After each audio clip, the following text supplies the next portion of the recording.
As described in my video last night, I'm struggling again today. A part of me recognizes that some of my struggle might be because I'm not getting my supply, that in which I'm addicted to. Let me explain a little bit. When me and my husband used to have fights at night, or silent treatments, or things weren't going well at home, I would come into work the next morning really upset, but then doing my job and pleasing my supervisors and making customers satisfied really gave me this supply of being validated, approved, appreciated. It filled me up with a sense of purpose that I didn't have at home. And so this dyad between feeling great at work and feeling crummy at home was my reality on almost every day. And sometimes I got myself in a good enough mood, whether it be because of work or just my own creation of manifesting a good mood at home, and I created a good mood between my husband and me. His good mood plus my good mood would create more good mood, or if he wasn't in a great mood, I would do what he wanted me to do so that he'd be in a better mood, and I'd give him what he wanted, whether it be sex or obeying him or agreeing with him or asking him for a favor or whatever it was. I knew how to get him to give me my approval. I knew how to get... I get interrupted with these phone calls, so I'm just trying to give myself therapy while I'm working. I really want to call in. I really want to, but I'm kind of the only one doing this job. And I say kind of because one of the girls is supposed to be helping me, but if she is, I don't know about it. I can't tell. My phone will continue to ring and ring and ring when I'm on break or lunch, and she's not catching those calls, so I don't think she's helping me. And I've tried to say something, but it's not going anywhere. Basically, that's what I'm trying to say, is I'm not getting the supply that I need. Right now, my husband is upset with me. Right now, my manager's upset with me. My supervisor doesn't know how to help me. My ideas are not appreciated. I'm not being validated for my frustrations. I don't feel like I can do a good job. I don't feel like I'm enjoying my job. I don't feel like I can say anything that will help my husband, even if I wanted to be codependent and give him what he needs or spoil him with what he wants. I don't think there's anything I can say to him right now, because God knows I want to feel good. And because I've tried to say what I can and do what he wants, it's still not coming across very well. I can't even bring myself to lie for more than one or two sentences before the truth comes out. It's like, I came into his room the other day and I just started, blah, blah, blah, and that's not what I did. But basically I went in there to go, hey honey, I was thinking of this, whatever, sexy thing, blah, blah, blah. And then I started to do the actions that would go along with what I was saying. And I couldn't lie to him. I couldn't bring myself to be somebody that I wasn't in that moment. And I was so upset with myself for being so addicted that I felt like I needed to. I'm having a hard time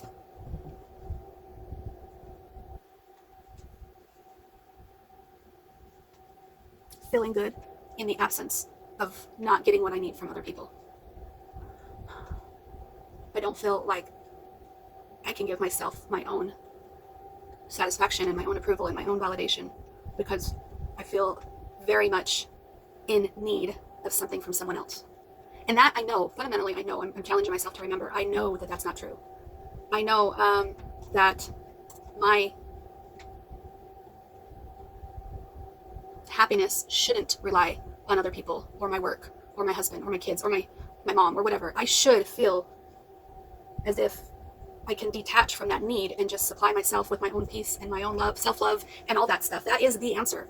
Now, just because I know that and I have that in my awareness, getting to that point is a whole other story. Practicing it and staying there is a whole other story. And I keep recycling through these motions of not feeling like I'm good enough, not feeling like they're good enough, not feeling like I can accept them, not feeling like I can allow them to be in their place. My husband's feeling stuck. I need to just allow him to be in his place and figure it out. I can't keep saving him for him. That's how I got to this point to begin with. The work stuff will figure itself out. I'm not in charge of it. Thank goodness. I'm not a leader. I'm not a supervisor. I'm not a manager. I'm not a director. I have those people ahead of me and above me to recognize that something needs to change, and maybe they are working on something and I just don't see it, but I just got to keep shrugging along and just keep worrying about me and not worrying about the grand picture. That's all I have to keep telling myself.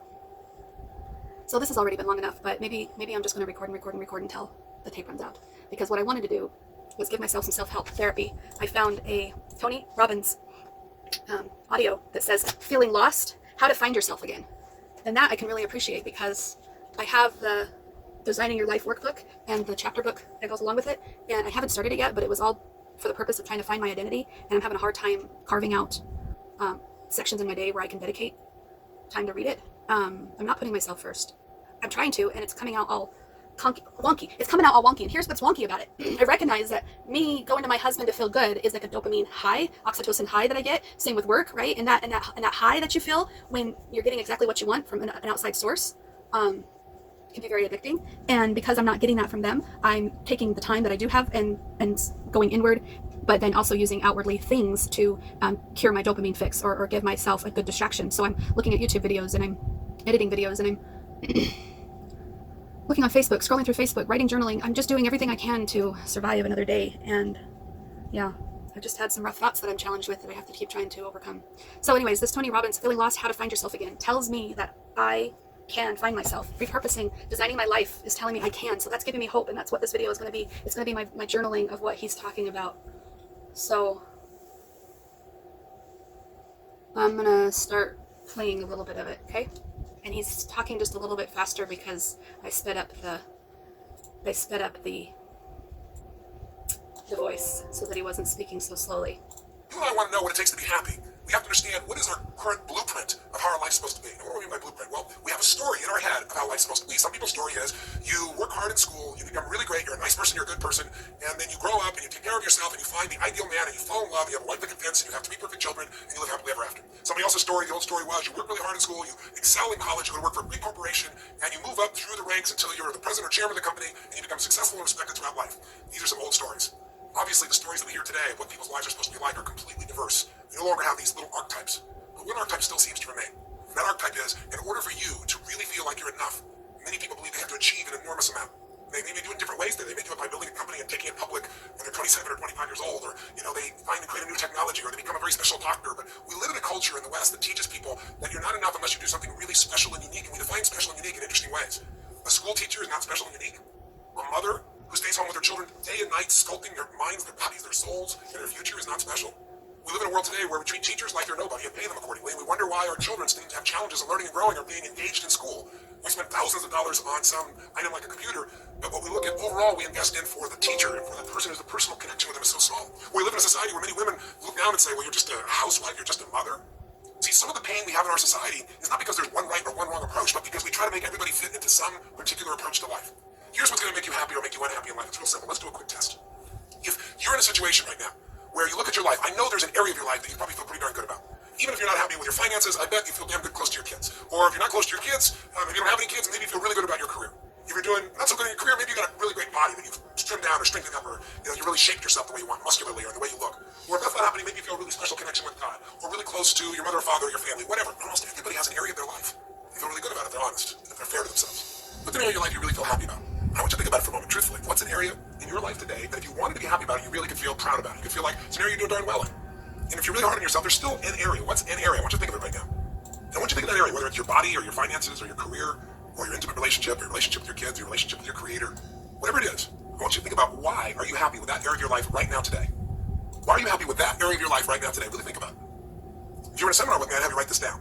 If you can put me on hold here for a second, because I'd like to reveal to you the formula is for happiness. And if I say there's a formula for happiness and here's what it is, you're going to go, yeah, sure, that's what he says.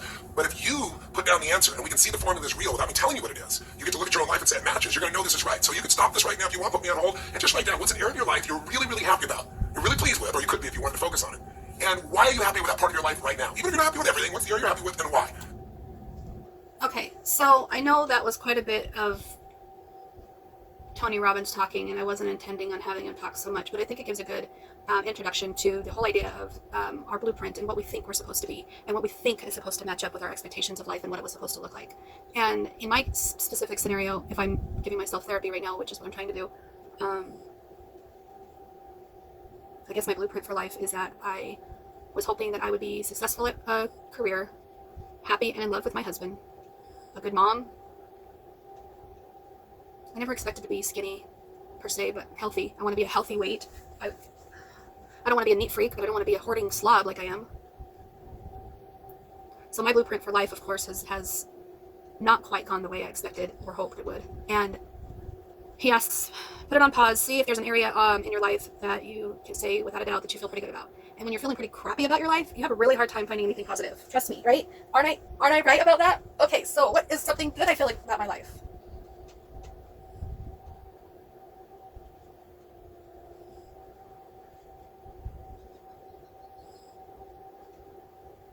This is a trick question. This is actually an exercise that they talk about with the law of attraction. In order to feel better about something, you need to search for nuggets of gratitude that you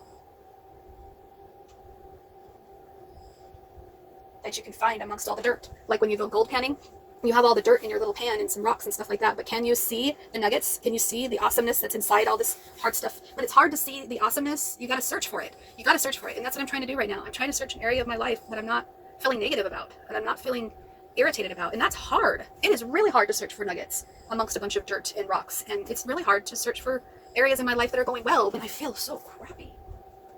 It's like, for a second, I thought that I would talk about my paintings real quick. That was just one example. This one is, do you feel safe in the storm? Because I've used this a lot of times in my examples with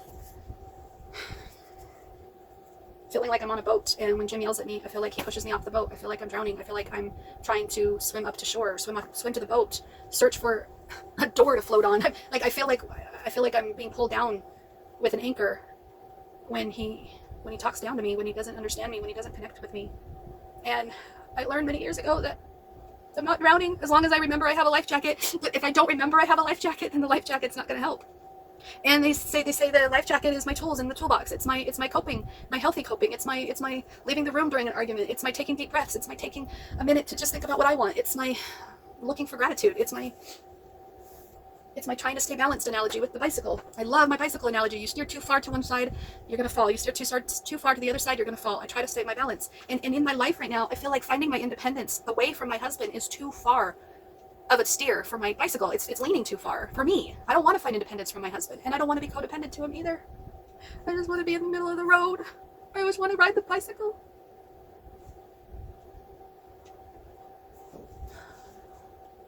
My third painting, I don't know if I've shared these, I can't remember it this time. Can you allow another perspective beside your own hue? I painted this right before all the riots, right before all the racism, anarchy that's going on right now. I mean, I understand racism has always been there, and people against lesbians and gay community, all that. I wasn't intending on addressing that with this, but it could apply. What I was trying to address was, if I am a yellow and my husband is a green and my son is a blue and my daughter is a red, can the four of us create a beautiful rainbow where we all allow each other's perspectives, where we all respect each other for being our own color? Or does my husband need me to be a different shade of him? Maybe I'm not as bold and I'm not as dark and I'm not as mean and I'm not as tough. I'm just a regular green when I'm with him. But when I'm by myself, I'm yellow, you know? When I'm by myself, I'm yellow. I'm only green when I'm around him. And my son tries to be like him and my daughter tries to be like him, and we all try to match him. We all try to match him so he's happy with us. Why can't he allow another perspective? Why does he want us to match his shade? Why can't we just be a beautiful rainbow family? This self-help therapy is not going well. I was trying to say good things about my paintings and how I've come up with great analogies and how they really help paint a picture of what's going on with me.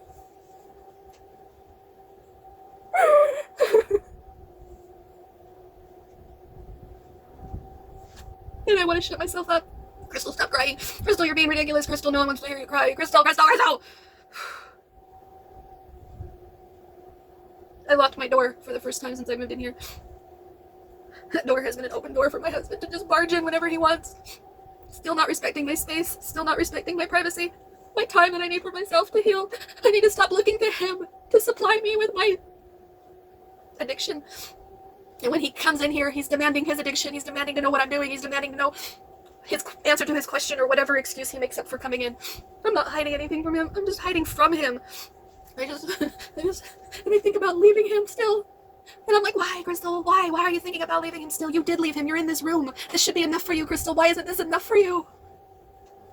What is he going to do with this room after you leave? He's just going to paint over it. He's just going to, and then you'll never be able to come back and be a mom and be a wife. And why do I want to? Why do I not want to? Why am I having such a hard time? Why do I feel like this is all my fault? Why do I feel like it's all my fault? I just need to find one good thing I can feel good about right now.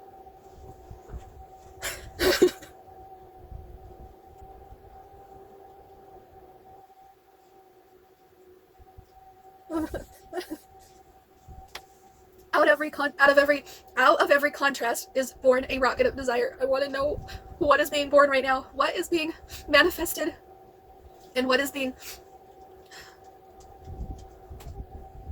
created within me to spark a desire for change. What is going on? What's going to happen? Why do I feel like I need to know that?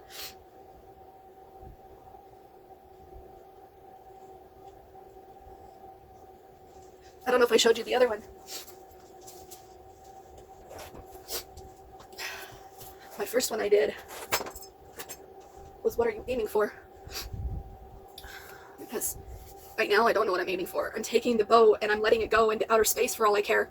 I don't have a direction. I don't have a goal. I don't have a target to set my sights on. And because I don't have that, my arrow is wandering and it might hit whatever it hits along the way. And how the heck is that any way to live? I am aiming to feel better right now. And I hope that I need to just refocus my thoughts on what can I do to self-soothe, what can I do to help myself feel better. Tony Robbins says to find something in my life that I feel is going relatively well. Find something in my life that I could take a look at and figure out what the formula is on why it's going well. I gotta think about this. So, I guess I can say the relationship with my children. That's one of the ones Tony Robbins gave an example about. My son is not happy with me when I talk about depressing things. He wants me to shut up. He doesn't want me to talk about it. He's very bothered if I ever say anything that's not remotely happy or pleasing to him. But when I'm in a good mood and when I can go along with what he wants, he really loves me, and I really love him, of course, and I enjoy spending time with him.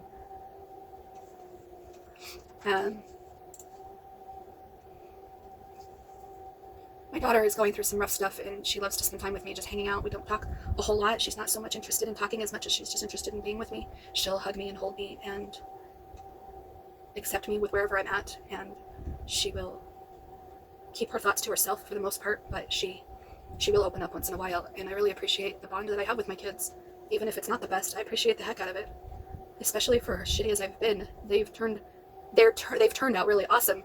And I'm so fearful that what I'm going through and what I'm putting them through as their mom is going to come back on them in their life and their future as when they become adults. I fear that they're going to be messed up and screwed up like me, because as much as a lot of therapists or whoever will try to pinpoint my trauma or my struggles to my childhood and my parents, I can't do it. I've tried.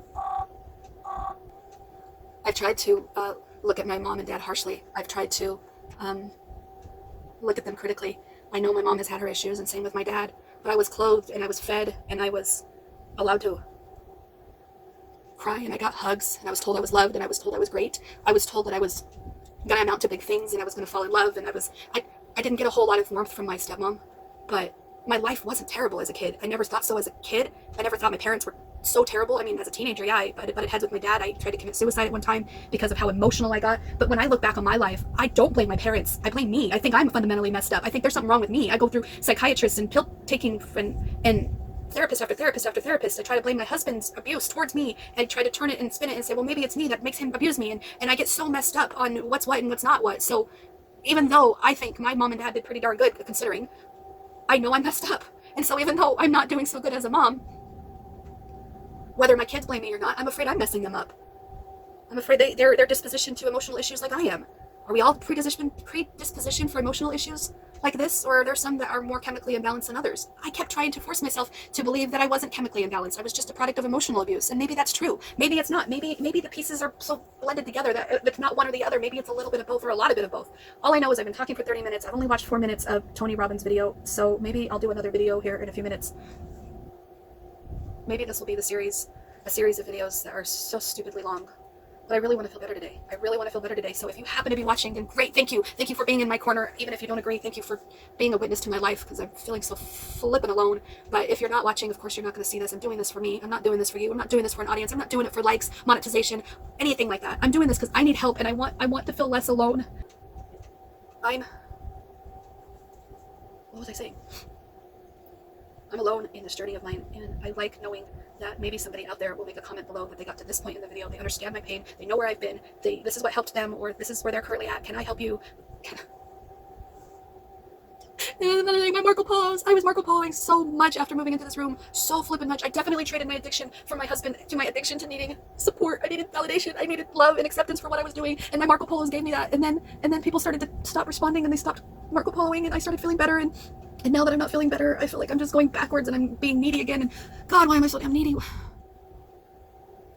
I'm going to take a break. I need to take a break from this therapy session, and I'll come back and I'm going to do some more Tony Robbins, if that's what I feel like doing. And if I don't, then that's okay too. I just need a break right now. I hear you, but I don't. Some look for trouble, while others don't.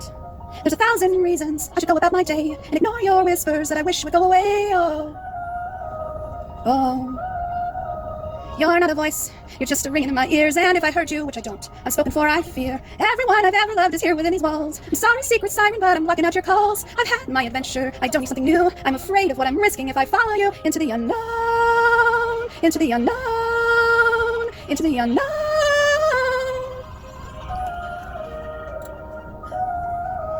What do you want? Because you've been keeping me awake. Are you here to distract me so I make a big mistake? Or are you someone out there who's a little bit like me, who knows deep down I'm not where I'm meant to be? Every day's a little harder as I feel my power grow. Don't you know there's part of me that longs to know? Into the unknown, into the unknown, into the unknown. Whoa, are you out there? Can you feel me? Can you feel me? Can you show me? Ah, ah, ah, ah, ah, ah. Where are you going? Don't leave me alone. How do I follow you into the unknown?